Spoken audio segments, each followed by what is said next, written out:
Hey guys, what's up? This is Scher talking. Welcome back to my channel. So today's video is about romancing SaGa universe. We will be talking about the Marquisate universe practical exams underway.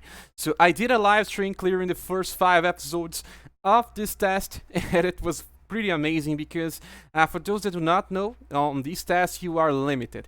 You get a cap to your status, as well to the awakening level of your skills, and all characters will be more dependable on their native and base abilities.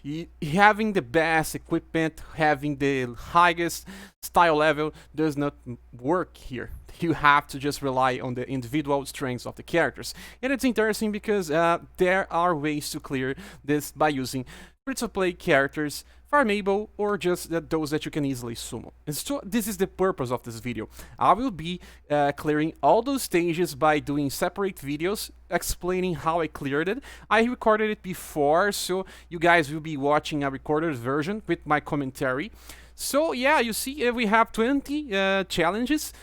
I will be doing exactly what as we gain it. That's 5 first challenges, then there will be 3 more, then 3 more, and then as soon as they release more, I'll be releasing more as well. So, okay, so without further ado, let's just start checking out the practical exams. Okay, so let's start. So this was the first, you see, first hour. This one is actually very easy. You see that I'm using only blunt damage, especially by using speculation formation. I have more damage with the frontal. 3 characters we have Bulkhon, Dentag, and Genie. Those 3 characters are very easy to acquire. They are free to get. You see that not only that, but Sophia and Flurry are also blunt damage and can be also used as healers. This Flurry is not the healer one, so this time I'm only using him for damage. You do not have to use this version. You can also use the Christmas one that can heal, but on the stage the secret is just beat this boss on the first turn, because he will just wipe you if you do not finish him on the first turn. It's pretty easy to do, so you have to just use characters that can do blunt damage and double S damage. That's what you want. So Rock Splitter, Stomp are amazing here. You see Feral Pounce that is not so strong, but this boss can use an AoE that can defeat you on the first or the second turn. So there's not much risk here. It's just blunt damage against this boss. In my opinion, it's very easy, and you have very much sources of blunt damage by playing free on this game. So the next one should be the second challenge we see here, second hour, Demon in the Way. This one I was using a very similar strategy. You can see that it's still blunt damage, the enemies are still weak to blunt, and we are actually facing the first boss of the game. We have 3 waves. The first 3 enemies are frogs. You can simply use normal attack here because they have like a very low HP. Any normal attack kills them, especially with those that I'm using on the front lines, but I experiment with the other formations and they were also able to kill them in a single attack. So the second wave is just this habit, and he is a little stronger than the 3 frogs, but still very easy. And when you reach the boss stage, you see Evil Ogre is not weak to any type of damage. We can actually use any type here if we really want, and I just use it the same formation.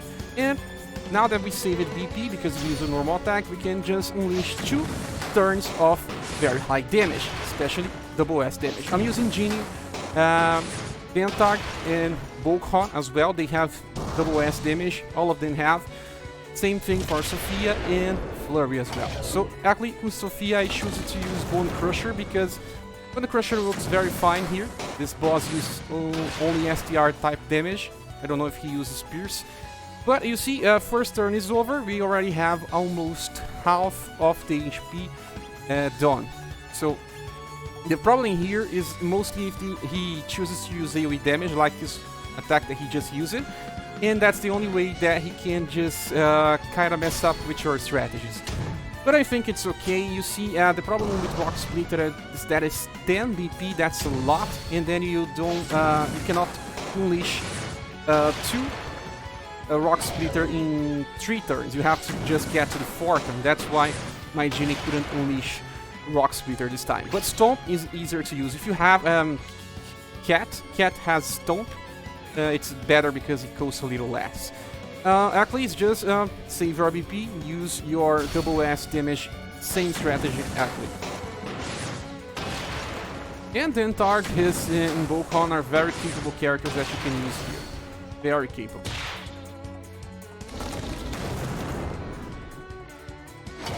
Yeah, and this was it. You finish with Bone Crusher. You don't really need to keep healing on this most of the stages because the healing is just so nerfed here because you cannot use staves that increases the special power of your characters that sometimes healing 150 HP barely helps. Because you know, Sophia has a very good power as well. So this is now the third stage and this one is a little different. You see that I changed my approach. Now I'm using Beer, Alwe, and Robin and Noel. That's interesting, right? You can see that we'll start this fight. I'm using a different formation as well. Bear is a character that can be used on the front line on the Imperial Cross formation. Imperial Cross formation increases the aggro for the frontal character. You see Bear has a very high chance of being attacked and he can use parry. Parry comes already awakened to the max, so we have some rounds by using parry trying to negate the damage. And that's what he just did. 2 attacks went towards Bear. I do remember it's like 60% chance of the boss attacking you. I am not unleashing my strongest skill on the first turn because some of these characters get a chance to increase their status if they attack. So, like Robin here. Robin has a chance to get Dexterity by no more attack or any skill. So instead of that, I'm just using Bone Crusher with Sophia so I can reduce the incoming damage. And then I'm using Robin and all of the other characters trying to attack. I know that Robin and Noel can get STR. I'm using them because, like I said, these strategies are for free-to-play players. Everyone has access to these characters, but you can use everyone. You can use other characters just like, you see Garuda, Ring is not resistant, not exactly resistant to any type of damage. You can actually choose whatever you want. But using Imperial Cross formation can be very interesting if you plan on trying to survive for more turns. This boss actually has more HP than the past stages, so surviving is important here. You can also bring characters that can debuff STR, more than one. I'm just using Sophia because that's the only free source I have here with a very guaranteed idea that everyone has access to. And this turn I didn't have parry with my Bear, I had to just save a turn. This boss can actually be paralyzed, but I couldn't. So you see I tried blunt damage, blunt slash, actually blunt slash can paralyze, but never happened here. But Bone Crusher was always debuffing his STR, so that is the most important part. And I just chose to keep using Bone Crusher instead of just hitting. Only now I'm trying to heal my Bear, and actually he can parry. I think he will be pretty fine. Beer Crush is actually my most damaging skill, but I was trying to get my characters to overdrive now. But I don't really need, the boss is already dying. But even then, you see, there are times that you can just feel that you're very close to lose as well. But we have overdrive, it's just simple, we can finish this fight just fine. And, well, even I'm healing just for healing. But, as Noel is a very good damage dealer. Robin is also a very good damage dealer. And now, if you compare the full damage of Always with some other damage dealers, you'll be surprised. He's not bad at all. But some people just don't look at him as one of the best characters. He's not one of the best characters, but he's very good to be used, especially because he's free and we can get him to level 50 for very easy farming. Okay, so now is the fourth challenge. We have this one called Give It All.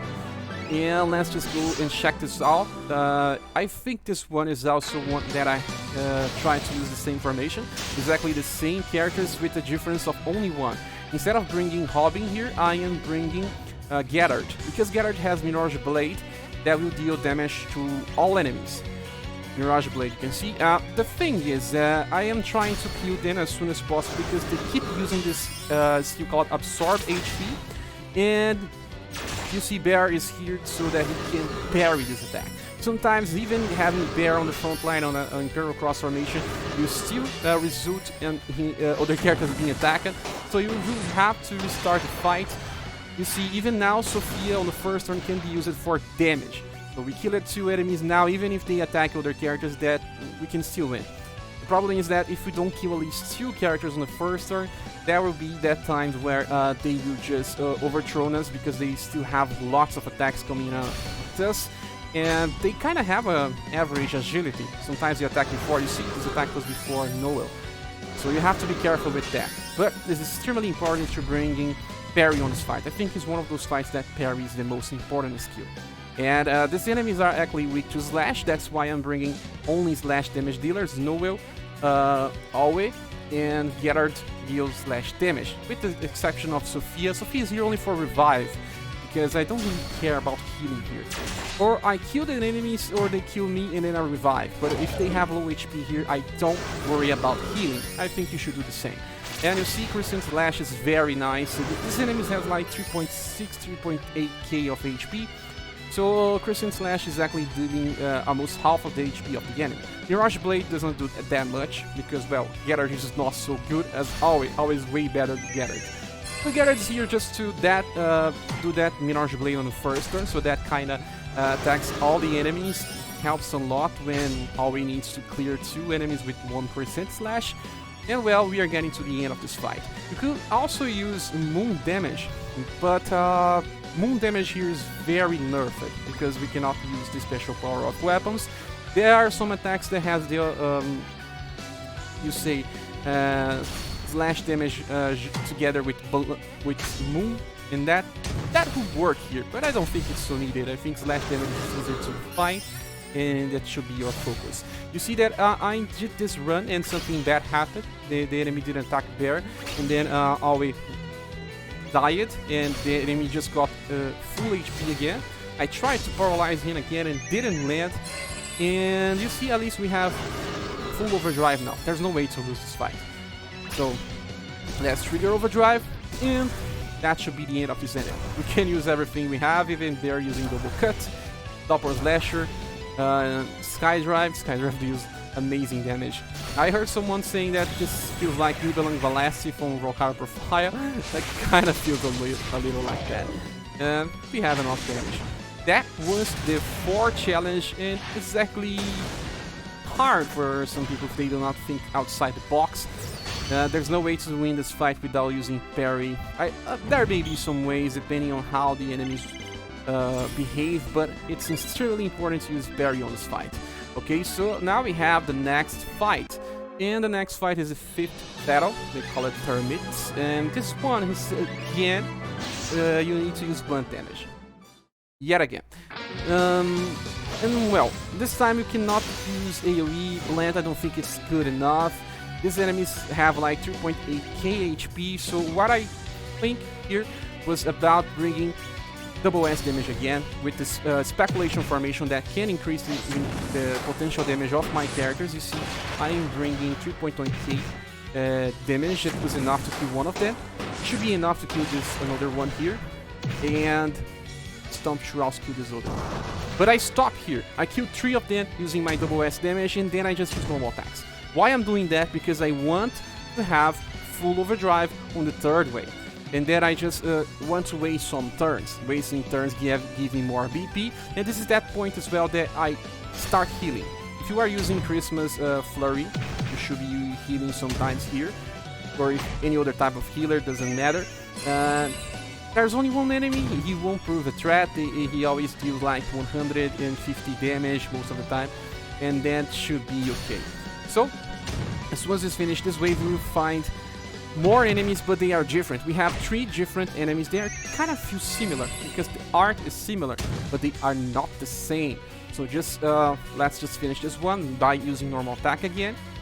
Okay, normal attack. We can heal if we want. It's not so important right now, but it's good to try to enter the new stage with full HP if possible. Okay, this enemy is dead, and there goes the next one. In the next one, you see they are a little different. The art is a little similar, but they are different. They have a little more than 3.8k. So this is the moment where I use an AoE attack as well. Because I can share the damage. So I will keep using double S damage, but by using one AoE, that means that by then having a little more HP, I can guarantee a killing by using one AoE. So Rock Splitter should not be enough to kill them. see, it's not enough. And they do a little more damage. They can use this double cut that deals 200 HP. Yeah, now we use the Seismic Strike. Seismic Strike helped Genie killing one of them. And now I want to kill at least this one that I'm focusing on. By killing this one, I can just wait some turns again, try to get full overdrive, because by that we can guarantee a win on the third turn. Sorry, the third wave. The third wave you'll find some other enemies, and having full overdrive means that it's a guaranteed win for us. Especially with characters that have at least double S damage. Yeah, so I actually attacked the wrong character there. Yeah, I use a stomp.